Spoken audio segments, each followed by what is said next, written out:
Bonjour à tous, bienvenue dans une nouvelle vidéo Sino-France. Nous sommes le mardi 16 juillet et aujourd'hui je vais vous parler de qu'est-ce que ça fait d'habiter en Chine en 2024. C'est parti!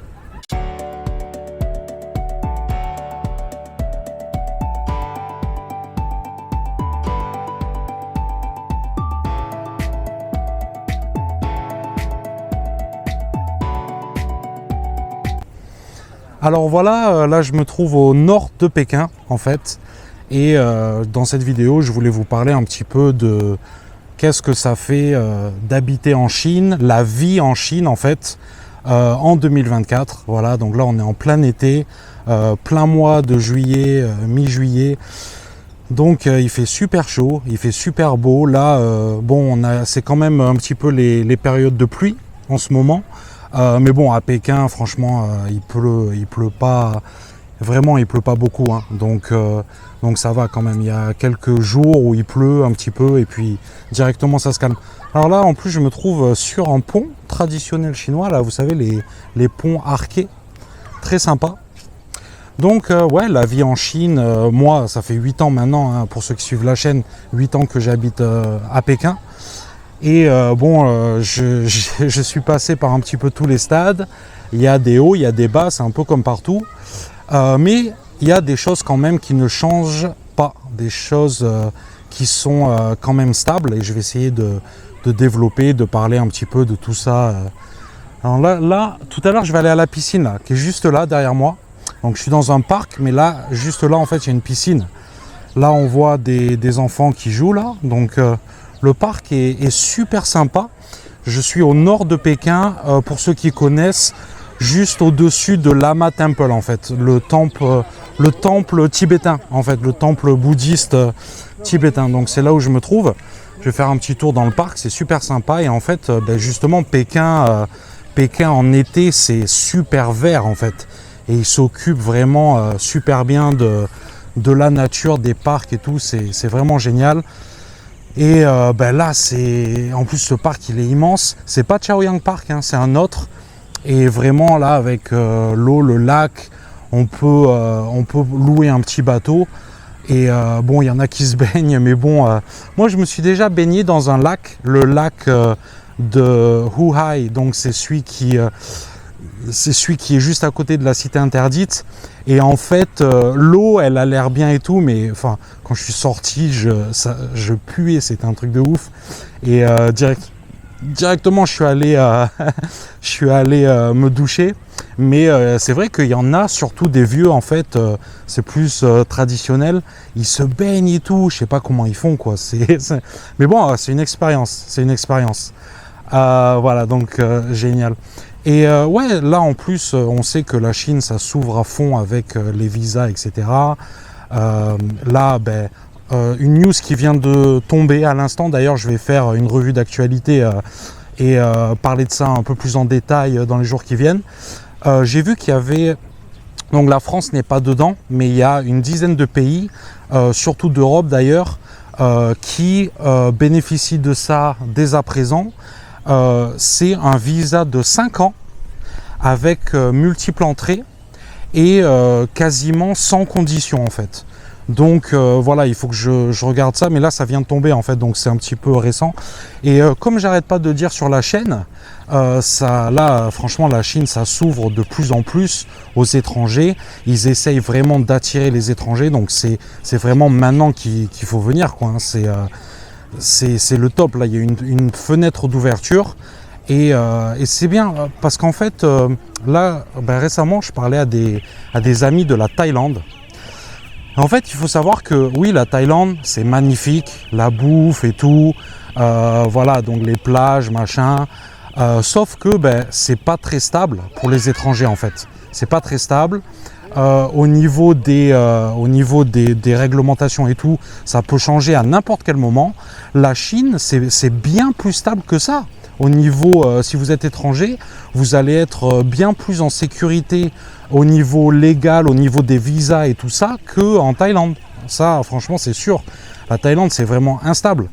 Et sans compter l'aspect économique. Donc là, en début de vidéo, c'est ce que je disais. Je disais qu'il y a des points en Chine qui ne changent jamais. Et ça, l'économie, c'en est un. Donc oui, bien sûr qu'après le Covid, bon ça c'est pas propre à la Chine. Et justement, dans des pays comme la Thaïlande, dans des pays comme le Cambodge et tout, c'est bien plus dur qu'en Chine, croyez-moi. Donc en fait, si vous voulez, la Chine, il y a tellement de personnes, voilà, il y a tellement de gens, la population, c'est tellement immense, tout est fabriqué en Chine, tout est produit ici, donc il y a quand même une capacité de résilience à l'économie qui est quand même énorme. Et ça, franchement, c'est super si vous voulez faire du business, si vous voulez travailler en Chine. Voilà, vraiment. Encore une fois, j'en profite, n'hésitez pas à me contacter sur WeChat. J'ai tous les liens disponibles en description si vous avez besoin d'informations. Moi, je fais du commerce ici en Chine. Voilà, comme vous le savez peut-être, j'ai ma société ici, import-export. Et puis j'aide les gens s'ils veulent s'installer en Chine. Voilà. Tranquillement, on a un groupe WeChat Sino France, c'est fait pour ça, c'est fait pour aider les gens qui ont des questions sur la Chine. Et là, notamment, il y a beaucoup de gens qui me contactent parce qu'ils veulent, là aussi avec le résultat des législatives, en fait, j'ai l'impression, les impôts et tout, les gens ont peur de ça. Alors en Chine, c'est le système des impôts, c'est pas du tout comme en France, en fait. Bon, il y a des tranches. Et franchement, le taux d'imposition est plus que sympa, on va dire. Voilà, comparé en France, les marges sont beaucoup plus basses. Et surtout selon votre secteur d'activité, voilà, c'est bien mieux qu'en France, ça c'est sûr. En plus, c'est pas comme en Amérique, vous pouvez bénéficier de l'hôpital, de l'école. Voilà, il y a plein de choses comme ça qui sont prises en charge, on va dire, lorsque vous payez des impôts. Ah, je me trouve juste au bord du lac, c'est vraiment sympa. Non, Pékin, l'été, ouais, c'est vraiment sympa. Par contre, l'hiver, ouais, c'est vrai qu'il fait un peu froid, donc c'est pas tout à fait pareil quand même. Hein. Mais en tout cas, l'été, là, comme aujourd'hui, en plus là, c'est un peu couvert et franchement, c'est bien parce que sinon, il ferait super chaud, quoi. Donc voilà, là, je me promène dans le parc, c'est calme, il y a pas grand monde. Quand même, il y a du monde et là on est mardi après-midi, hein, donc il y a quand même du monde. Donc ouais, si vous voulez vous expatrier en Chine, donc là c'est un petit peu le sujet de la vidéo, hein, n'est-ce pas, il faut préparer quand même votre voyage. Là, en tout cas en tant que touriste, vous avez le droit de venir en Chine pendant 2 semaines, sans rien faire, donc c'est-à-dire juste avec votre billet d'avion et votre passeport. Et donc déjà, ça peut être un premier pas. Après, j'entends bien que les gens, quand ils veulent s'expatrier quelque part, ils veulent venir et que tout se passe, entre guillemets, le plus rapidement possible. Donc voilà, et c'est sûr que on n'est pas tous riches, donc c'est important de tout préparer, on va dire, voilà, et que tout se passe le plus rapidement possible. Trouver du travail, etc. Donc après, vraiment, le projet d'expatriation, c'est quelque chose de personnel, on est tous différents, et c'est pour ça que je vous invite à me contacter directement, il n'y a pas de souci, parce que moi j'entends vraiment, je vois de tous les profils. Après, moi ce que je conseille, et ça c'est mon expérience après 8 ans, j'ai choisi de devenir entrepreneur moi-même. Tout simplement parce que c'est compliqué de travailler avec des Chinois. Moi je travaille avec des Chinois, mais c'est moi le patron en fait. Donc les Chinois c'est mes clients.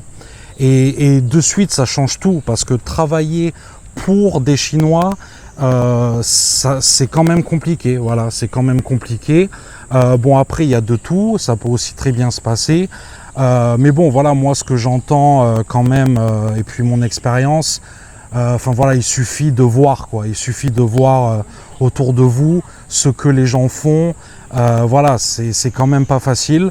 Mais en tout cas, voilà, moi j'ai quand même travaillé pour des Chinois dans une entreprise à 100% chinoise pendant 5 ans. Ça s'est quand même relativement bien passé. Mais voilà, en fait, au bout d'un moment, les trucs vont s'accumuler et en fait, c'est partout pareil. Si vous voulez, le ressenti, etc., va s'accumuler. Et le truc, c'est qu'on est à l'étranger, on n'est pas chez nous. Et tous les problèmes classique, on va dire. Il n'y a vraiment rien d'extraordinaire, hein. Mais voilà, par exemple, dès qu'il y a un problème, bon, on va pointer l'étranger du doigt, patati patata. Ensuite, ils sont quand même bien sûr tolérants vis-à-vis de ça aussi. Donc voilà, vous êtes un étranger, donc ok, cool, on va pas tout lui mettre sur le dos non plus. Voilà, mais il faut quand même naviguer, il faut avoir de très bonnes relations sociales, des qualités humaines. C'est ça qui va vous sauver en fait en Chine. Surtout que, bon, vous savez, 90% des étrangers ne parlent pas chinois. Moi, je ne parle pas chinois. Et en fait, voilà, comment je m'en sors? Ben, évidemment, avec la technologie, voilà, avec les téléphones et tout. C'est comme ça que je m'en sors. J'ai trouvé des solutions vraiment pour tout, en fait, pour tout. Et il suffit d'utiliser son cerveau pour s'en sortir. Voilà, bien sûr, l'entraide, c'est super important. Bon, par exemple, pour trouver un appartement, comment je fais? Je vais sur des applications chinoises, et là, ben, vous regardez, il y a le prix, les photos. Bon, c'est pas très compliqué. Et puis aussi, vous pouvez par exemple prendre impression écran de votre écran et ensuite traduire ce que vous voyez à l'écran, n'est-ce pas? Ensuite, bon, ben, par exemple, je vais contacter l'agent immobilier et je vais lui dire, enfin voilà, pour visiter un appartement, c'est très simple. Ensuite aussi, une fonction de WeChat extraordinaire, c'est que vous pouvez traduire automatiquement tous vos messages, en fait. Tous les messages que vous recevez, vous pouvez instantanément les traduire. Donc toi, tu vas écrire même en français ou en anglais, ben, la personne en face de toi, la personne chinoise, va pouvoir traduire instantanément ce que tu écris et vice versa. Il va t'écrire en chinois, boum, toi tu traduis. Donc il n'y a pas besoin, de parler chinois concrètement. Bon, après, oui, il y a des problèmes de traduction. Voilà, c'est pas parfait et du coup, bon, il faut quand même faire attention. Ensuite, je tiens à préciser que si évidemment vous parlez chinois en Chine, alors là, voilà, vous pouvez très très bien réussir, hein. Vous pouvez réussir. Enfin voilà, moi tous les gens que je connais qui parlent chinois, ils réussissent de ouf en Chine, ça c'est clair. Cependant, je connais aussi des gens, des Français et d'autres nationalités, qui parlent chinois parfaitement, mais qui ne réussissent pas en Chine, qui n'ont pas réussi en Chine, et il y en a même qui sont partis. Pourquoi? Ben parce que, en fait, le fait de parler une langue, ça ne te... Enfin voilà, moi je parle français, est-ce que ça fait de moi un Congolais ou un Belge ou n'importe quoi d'autre? Non, d'accord. Je parle anglais aussi, est-ce que ça fait de moi un Canadien? Est-ce que ça fait de moi un Américain? Non, pas du tout. Un Australien? Non, pas du tout. Donc parler un langage, c'est une chose, mais c'est pas ça qui va te faire comprendre la culture. Je dirais que c'est très important, mais c'est peut-être pas le plus important. Voilà, parce que moi, concrètement, j'estime réussir quand même en Chine un minimum. Bon, j'en suis encore qu'au début, et ça c'est quand même assez ironique parce que ça fait 8 ans que je suis là. Donc vraiment, je pense que c'est important de prendre le temps, voilà, de faire des contacts, de s'en occuper, que ce soit des Chinois ou non d'ailleurs, d'accord? Par exemple, vous êtes français, vous êtes dans la communauté française. Attendez les gars, là, il y a un collègue qui... Hello.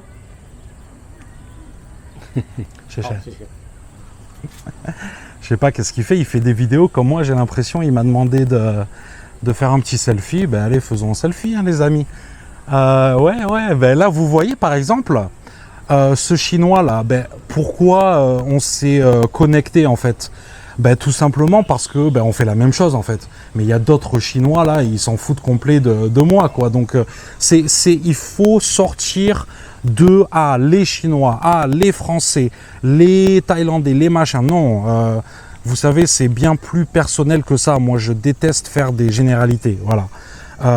Et puis ensuite, évidemment, c'est très important d'échanger parce que c'est comme ça qu'on est plus fort. En fait, on partage nos expériences. Et du coup, voilà, ça bénéficie à tout le monde. C'est trop important. Surtout, voilà, dans des communautés expatriées. Et du coup, c'est aussi pour ça que j'ai créé ce groupe-là, WeChat Sino-France, dont je suis assez fier. Il y a plus d'une centaine de personnes dessus. Et n'hésitez pas à rejoindre, parce que en fait, si vous voulez, mes vidéos, là, YouTube et tout, c'est bien. Mais vraiment, le groupe WeChat, c'est mieux dans le sens où vous pouvez poser vos questions en direct. Il y aura toujours quelqu'un pour vous répondre. Voilà, c'est un forum d'entraide en fait, c'est un groupe d'entraide, c'est vraiment fait pour ça. Et là, les gens ils posent des questions bien spécifiques sur les visas, sur les machins. Et puis, par exemple, quelqu'un va venir sur le groupe, présenter son cas. Oui, salut, moi c'est machin, je souhaite venir en Chine, quels visas sont disponibles, patati patata.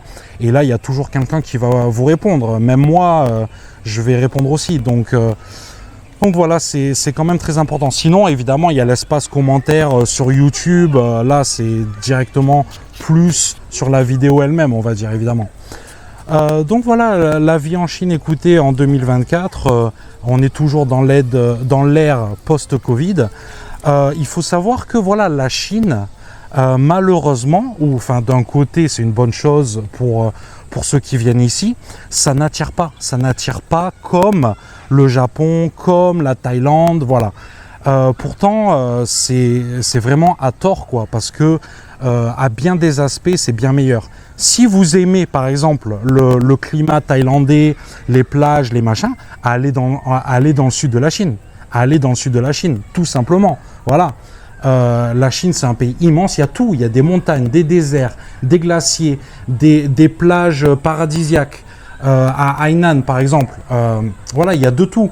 Ensuite aussi, même pour les visas, il y a des régions qui sont plus faciles que d'autres pour tout ce qui est entrepreneuriat. Il y a des régions spéciales. Vraiment, les amis, la Chine, ça gagne à être connu. Voilà, j'ai envie de dire. Vraiment, ils n'ont pas l'aura qu'ils méritent. Vraiment, ça, et c'est pour ça que j'ai lancé cette chaîne Sino-France. Hein, c'est parce que je souhaite me battre en fait pour donner la place de la Chine à sa juste valeur, vraiment. Et vous allez voir sur ma chaîne, en fait, je parle vraiment de tout. J'ai couvert tous les sujets, hein, que ce soit les Ouïghours, le crédit social, tout. Voilà, j'essaye de débunker tout ce que on nous met dans la tête, toute la propagande occidentale qu'on nous met dans la tête. Et franchement, je suis quand même assez satisfait parce que c'est pas facile. Voilà, c'est pas facile. Donc voilà les amis, écoutez, n'hésitez pas si vous avez des questions. Voilà, moi, vous savez, les vidéos, c'est toujours un petit peu freestyle. Mais en tout cas, voilà, je voulais vous montrer aussi ce parc-là qui est vraiment magnifique. Voilà, donc les amis, n'hésitez pas. Et si vous avez des sujets de vidéos, mettez-les-moi en commentaire. Ajoutez-moi sur WeChat, ça c'est, comme je vous l'ai dit, c'est super important. On peut s'appeler et puis voilà, vous pouvez me dire votre projet d'expatriation. Voilà les amis, merci beaucoup d'avoir regardé cette vidéo et je vous dis à la prochaine. Ciao!